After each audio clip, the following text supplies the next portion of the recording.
JB, we have to be really quick right now because I don't want to lose this moment that we're having on our show. This is lightning predictions time, as you know, and we don't have much other news to talk about, but we did want to bring in one guest who witnessed a game last week, a very important game in the schedule, and maybe he can help us pick games that we got to talk about anyway today.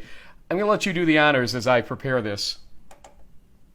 All right. Well, he is a former Division III football All-American playing tackle at RPI.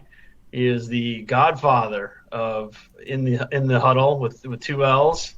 The original co-host Eric Ren, happily retired married man in upstate New York, and it's good to have you back, Eric. We know why I retired, because my face was strictly for radio.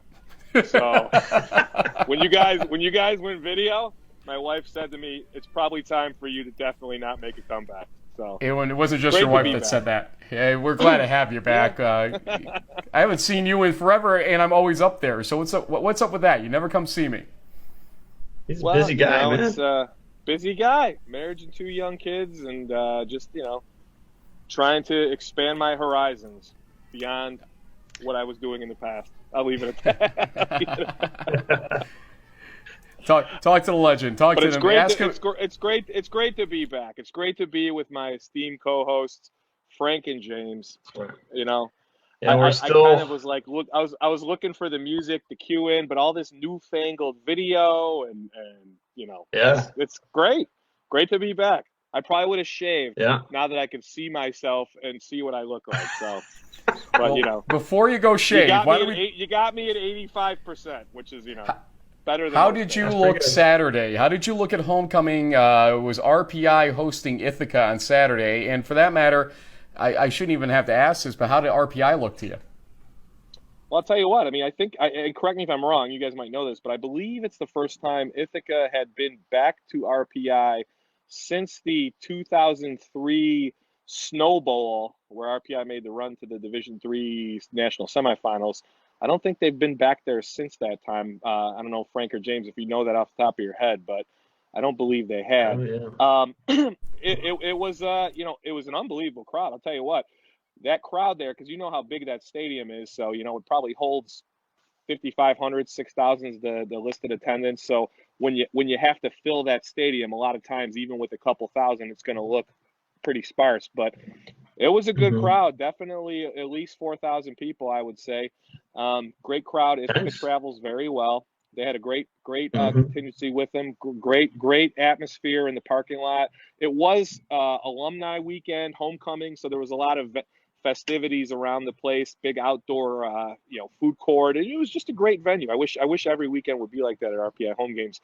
But anyway, to the game. I mean, RPI started a true freshman quarterback.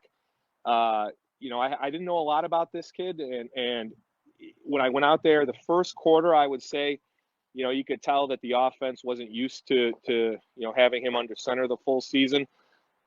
I'll tell you what, early on in the game, and Ithaca had moved the ball pretty well. RPI had moved the ball pretty well, but it seemed to be a pretty close affair. And the first thought I had, actually, since that was RPI's homecoming, was when you schedule a team on homecoming, aren't you kind of supposed to schedule someone that you pretty much pencil in the W?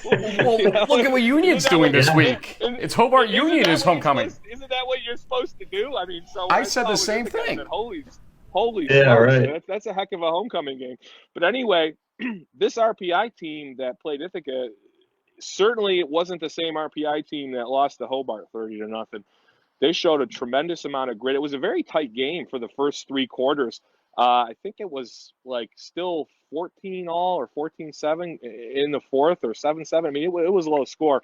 And flurry of activity at the end. Some unbelievable takeaways by RPI, especially a interception late in the game that helped seal it by a defensive end. 3 interceptions, but Ithaca hung in there. It's Ithaca. I obviously they're not the same kind of beast of the East Ithaca as they had been in the past, but real hard-fought contest. RPI looked well, especially with a freshman quarterback under center. Could throw the ball well. They did a lot of nice things. It's a team that, I'll tell you what, I think that outcome of that game made the Liberty League playoff picture race pretty interesting after that week. Yeah, we got I was telling you. Yeah, I was telling Frank it was just like, 2009, 2010, back in the day when we had, the triumphant, throw the records up in the air, get down to tiebreakers and all that stuff. It's just like the three-headed monster days. So it's exciting to I see. miss the three-headed monster days. Well, oddly enough, we're focusing on the RPI Hobart and Ithaca situation, but Union right now leads the Liberty League, but they have played none of those three, and that starts this Saturday against Hobart. We're going to talk about the game in a second. Does that mean that James is going to show up? I'm kind of surprised. I see James on Facebook, and he's always got the Ali Marpet jersey on with the Buccaneers. I don't see any Hobart jerseys on these broadcasts here. When is James going to put the Hobart jersey on? Frank, you should have the garnet blazer on. Someone's got to step this up, because if I was here there'd be a lot of shenanigans on the video. I'll tell you that much. I have worn. I did wear an Andrew Franks jersey early on. Oh yeah, look at that. Where's the big helmet like Lee Corso wears? James, do you have a big Statesman helmet, whatever that might be? Maybe like John Hancock. I have a Statesman camo jersey which I can put on hopefully after Hobart wins Saturday. Maybe like a John. I don't think I can beat that. I kind of can't keep this thing on, guys, unfortunately, because I can't put my earpiece in with it on. It looks painful. Hold on. Hold that thought. Oh, man. That's hysterical. This is why I didn't play football. I like it. Well, that's one of the reasons. That's a John Audino special right there, actually. And congratulations. Columbia is 5-0 right now, which is like historic. Like all the press down here is talking about it. 96 or something like that was the last time. Yeah, it's like 20 years. Absolutely. Okay, now that I need to redo my hair after all that, boy, how do you guys wear those things for 60 minutes of football? I don't even know. Frank, your hair doesn't move. Okay, so let's just. James, I can understand standing in front of the mirror doing his coif for quite some time, but your hair just doesn't move. Well, guys, we are here for lightning predictions. We miss you more. Yeah. If we just kind of move on from that, though. We're here for lightning predictions purposes, and we want you to pick with us. Are you willing to do that? I'd be willing to do that, sure. So here's the thing. We're going to put up a clock. So we have 60 minutes. 60 minutes. I don't know if my hand can hold my video for this long. And neither I think we only get 6, so we got to keep it. Well, that's been the biggest challenge for Frank and I, is to keep it short. I can't even find the timer at this point. That's the set. Oh, there it is. So we're going to adjust the timer just a little bit. That's why I'm struggling over here, and we probably should have done this a little bit earlier. But we're going to go up to 10 minutes so that we give our guests a little bit of time to talk about this. So 10 minutes on the clock, and we're going to go for a little bit of familiar music, kind of, sort of. And are we ready to go here? Because once the music starts and James names the first game, we got to roll. I missed the public service announcements, by the way. We don't, actually. That was the biggest pain in the butt in editing every Sunday when we went to recorded fashion, let me tell you. Well, that's because you did all the heavy lifting. I was just the on-air talent. Well, James did a lot of heavy lifting also. It's the same program. Oh, there it is. Oh, yeah. I like it. And so let's begin with the CCC, which didn't exist when you were with us. So go ahead, James. The Civilian Conservation Corps? Yeah, exactly. Commonwealth. Salve Regina versus Endicott at Salve. I'm going to take the Seagulls in this one. I think Endicott's is still, working out the kinks. Was a young squad. I'll take them 26-10. I'm going to say Salve Regina is definitely the better of the two teams in terms of what their season has been like so far. So I'm going to go Salve 31-27. A good game, I think. When I was a kid, I had a pair of Endicott Johnson shoes. And now I know that these guys aren't from New York, but I'm going to go with Endicott 31-17. Okay. Awesome. Empire 8's next. This is like how I pick horses. Right. Yeah. Buffalo State against Utica. I think the Bengals need this one a little more. I'll take them to win it 33-27. Hoppy scores a late touchdown. The problem with Utica is that they're always looking to upset teams once they've really dropped things along the way in the season, and we've seen instances of it. I mean, when Catholic beat them, we kind of put them out for dead, but then Utica keeps creeping back into the, at least making games of it. And so I'm going to say Utica challenges, but Buffalo State does what they did to St. Lawrence last week again. They're going to win 27-25 over Utica. My roommate from college was from north of Utica, a little small town, Holland Patton, and he got me hooked on some of that Utica Club and Matt's beer. So I'm going to go with Utica Clubman, and say 20-19. ECFC. The Eagles against the Bison. I think John Smith and Husson will probably run away with this one, but Bison will keep it interesting. I'll take the Eagles to win it 35-21. Yeah, Hudson is definitely on a roll here. Gallaudet can put up points and yards. We saw that last week, but not against the Husson team, I don't think. They'll challenge a little bit, but not for the whole 4 quarters. It's Husson 30, Gallaudet 20. Bang the drum, baby. 28, Gallaudet, Husson 27. Calling for the upset. So Liberty League is next, and here we go. It's the big one. Hobart at Union. It's homecoming. Yeah, I think the Statesmen have been slow starters all season. They've scored 65% of their points in the second half. It's going to be the same deal in this one. It'll be close, but I think the Statesmen pull away late, 30-21. I think Hobart is the better of the two teams. I'm not going to lie to you right now, but Union has just been showing something all season long. I can't put my finger on. Yes, the schedule's been weaker than it should be in the non-conference part of it. The first 2 league games are kind of softballs in terms of the league itself. So the schedule's just, been perfect for them and how that's played out. So they have a chance here, I think, well mended overall to beat Hobart. I'm going to say they beat them in a low-scoring affair. 2017, low generally scoring affair. Go ahead, sir. Split the difference. Where's this game at? At Union. It's homecoming. Shocktown. At Union. Homecoming. So obviously Union feels they're scheduling an easy W here. I would have to say, this is, as a Bills fan, this is like trying to pick a winner of the Patriots-Jets game. Just by virtue of the streak that Union is on, and to make it interesting in the Liberty League, setting up a showdown in the Capital District. Showcase showdown. Implication down the road. I'm going to go Union 30, Hobart 27. Wow. There Sorry, we go. Still love you. Mac Action. Yeah. Albright, who kicked 3 guys off their team and now didn't. They're going to go against Stevenson, who has been struggling. I think, in spite of the distractions, the Lions will win this one 30-27. In the story, G. Durante is not coming back, but the other 2 players are that stood for the coin toss, just in case you lost track of this story this week. It's been one to keep track of.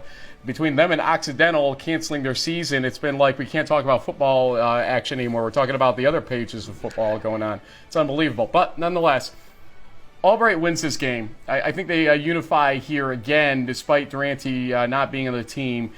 And they've had a week off to talk about it. So I say they win here in a high-scoring affair, 37-34 over Stevenson. In a battle of former American statesmen, the Madeline Albrights against the Adelaide Stevensons. Wow. I'm going to go 36 Madeline Albright, Adelaide Stevenson, even though he's got the photos of the missiles, 17. 36-17, Madeline Albright. This may be the best lightning predictions ever right now. Mascak. It really is. Mascak, dude. So we got WestCon versus Bridgewater State. By the way, this is a taste of the people who haven't listened in the old days. Just giving them a little taste, a little reunion taste. Yeah, exactly. They're all on Blog Talk Radio, except for one episode that you deleted, but we won't go there. There's over 100 of them. There's plenty. I think Quinn Fleeting and Company. We got WestCon sort of quietly lurking there in the background as a potential spoiler or surprise, the champion for the Mascak. So I'll take Quinn Fleeting and Company to beat the Bears in a shootout. Let's say 42-35. It's a must-win situation. WestCon does need this one badly. They have that advantage over Plymouth State in the win against them. It's going to come down to, as we said, eventually against Framingham State, what happens in that conference in Western Connecticut is going to have some say in it. So the first they have to win against Bridgewater State.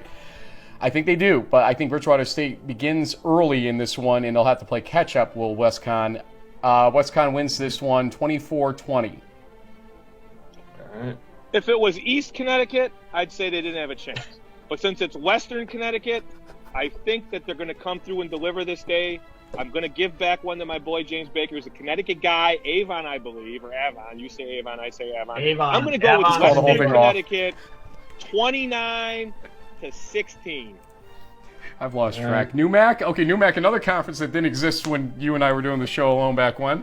Yeah, it's the old Freedom Football FFC conference, part 2.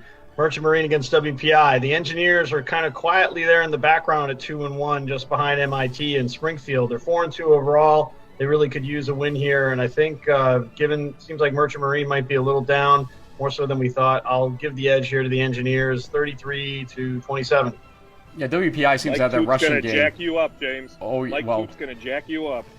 WPI's I already got got the jacked rushing up game. by Coach Sarasullo from Springfield, so I can't win either way. We're back to the original music, which means we're running out of time here with 3 minutes left. WPI is going to get the rushing game to continue intact here. Merchant Marine, just undersized right now, just looks like, from having seen them last week in person against Springfield. WPI wins this game, but it'll be a high-scoring affair, 40-34. Uh-oh. There's only one Engineers. It's in Troy. So, Mike Toop, that's a program that I have a ton of respect for. Actually, I have a ton of respect for both programs. We all do. I know they both can play hard. We all do. Yeah, of course. But I'm going to have to go with Merchant Marine 40-39. 40-39. Nice. We got 2 left. Time for the NJAC action. Ooh, yeah. Montclair against Frostburg. I think That was a good reaction. Frostburg's got this one. They still are kind of in the national conversation as from a Pool C perspective, so I'm going to give the edge to the Bearcats, 35-20. Yeah, Frostburg State, the Bobcats, I think you mean. Bobcats, yeah. Yep, Frostburg State Bobcats are still playing for a lot right now. Obviously, Pool C potential bid, which would be unique for the East region right now, wouldn't it? And that's going to be a topic around the nation on D3Football.com. Adam Turr is writing about the East region's lack of fortune over the last decade since St. John Fisher went to the semifinals. So, having said that, go read that. But Frostburg State, the Bobcats win this game 41-20. Yeah. I think I'm getting out of screen here. No, you're fine. In the battle for Bon Jovi, I'm going to have to go Frostburg State. The Pool C thing bid is a motivator. Playoffs are on the line. Playoffs? Yeah. I mean, we're talking about playoffs. Playoffs. Not practice. Playoffs. So anyway, Yeah, exactly. I'm going to go with Frostburg State 26-20. 1 minute. NESCAC. Coach Ray and the Eafs are going to get it done. They're on a roll this season. I love it. So I'm going to take Williams to win this one 31-27. Eafs all the way, baby. Come on, Williams. Do it for Coach Ray, and we'll have him on the show next week. That's a guarantee. If he wins, we're having him on the show, and maybe we'll get a player with him. It's the Eafs winning this one against the Jumbos by a jumbo, number 30-17. In the battle of Massachusetts Blue Bloods, I am going to have to go with Williams.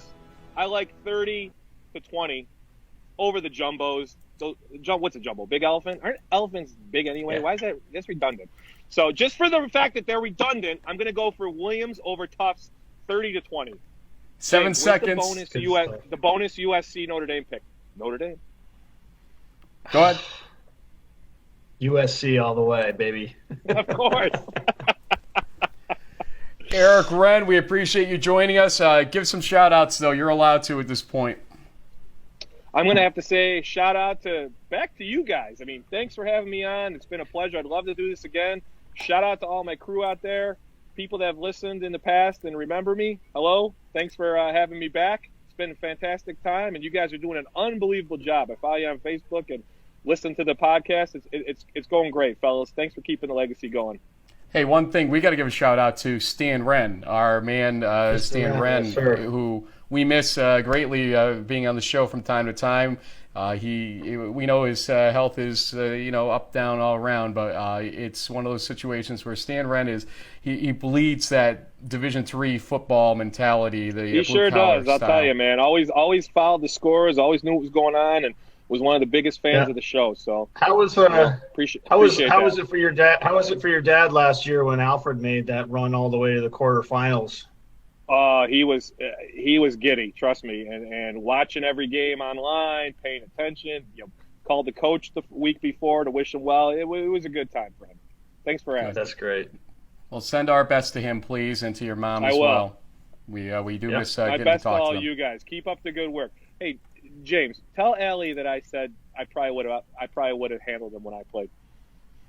Okay, I will. Yeah. Tell him to give me a tryout. I'm only about 20 years old. I'm going to see him next weekend when they play the Panthers. I got to get by your Bills first, though. That's going to be a tough draw for them. But next weekend we're coming back here. We'll see him play Carolina. I'll let him know that you got some blocking drills for him. Said hi. I like his ukulele. All right. Thanks, guys. Thank you, Eric Ren. We're going to fade out here to say, folks, stay tuned for more coverage throughout the weekend. He's giving the peace sign in the background. I'll tell you right now, I can still see Eric, but nobody else can. Oh, and hook 'em horns. I don't know what that's all about. But anyway, yeah, he did one of these, actually. Okay. Anyway, let's send this one home. JB, good seeing you, and we'll have action throughout the weekend. Crunch Time will be up for syndication throughout the weekend on the different broadcasts as well, so always listen for that. That's my voice with James Assembly put together there with the highlights. Thanks for joining us, folks. We'll talk to you Saturday.